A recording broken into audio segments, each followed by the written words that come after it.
This is YG Nyghtstorm. Welcome to my vlog. Let's get it. Ladies and gentlemen, we have a problem.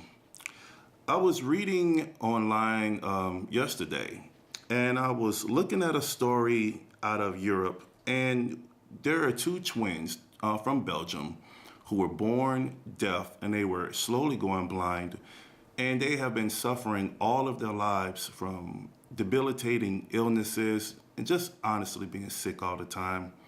And they got fed up to the point where they went to a facility and they were euthanized. They were put to sleep. They killed themselves.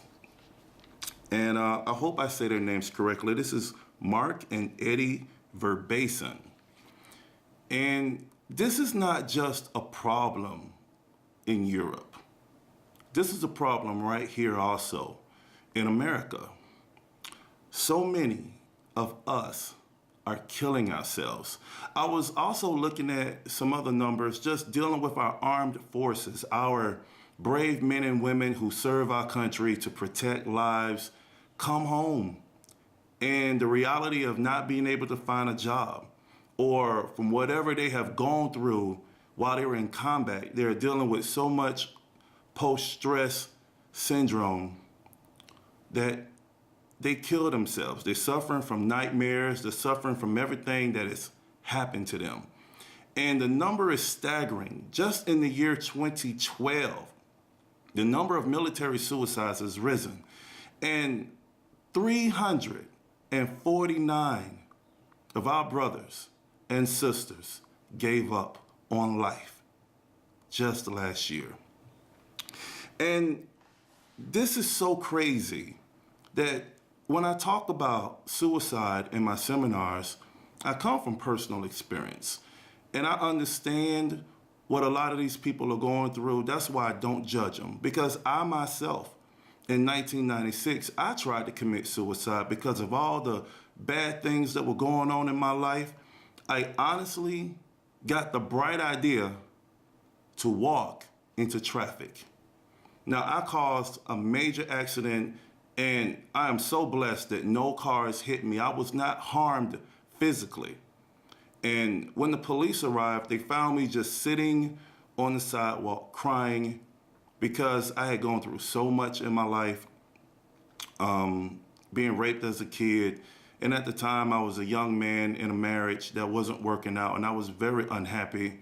And I had a lot of stresses from my childhood, me being abandoned by my dad, just a lot of stuff going on in my head, and I didn't know how to handle it. And so I thought the best way to handle it was to kill myself. I am so happy that I failed. But unfortunately, a lot of us, our young people, do not fail. They succeed. And this is a problem, and they are crying out for help. And the crazy thing about this is it's not just affecting adults, it's affecting our children. And just in that year of 1996, because I want to back this up, this is very important.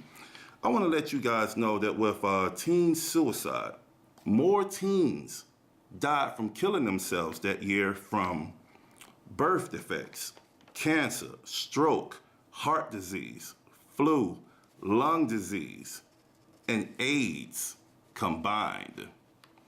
And if you want to fast forward this trend that these children are having, that gay teens especially, gay teens account for 35% of all actual attempts on suicide.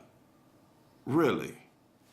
And the numbers just keep going up. It doesn't matter what century we're in, what decade we're in. Our children need help. We need help.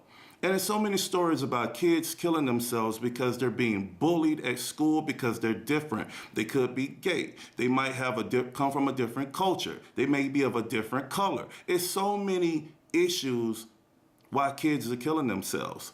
Like the issues are limitless why adults are killing themselves. But people, life is hard.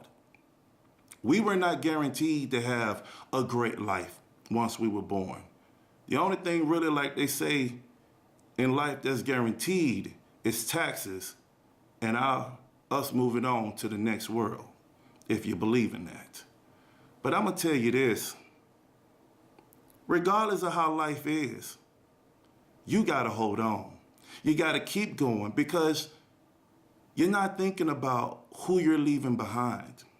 Who else is going to suffer your loss? You are important to somebody, whether you know it or not. And unfortunately, after you're gone, that's when the real people show up and honestly talk about their feelings for you. So all the family members, all the people around, let folk know how you feel about them right now, because you never know what a person is going through. A person can be smiling on the outside and then go home and kill themselves. And it doesn't matter if they're young, if they're older, if they're black, white. It doesn't matter, gay or straight. Your life is precious. And if you might not think it's precious right now, trust me, it's precious to someone. And it needs to be precious to you. You are important. We need you here. Don't do it. Please.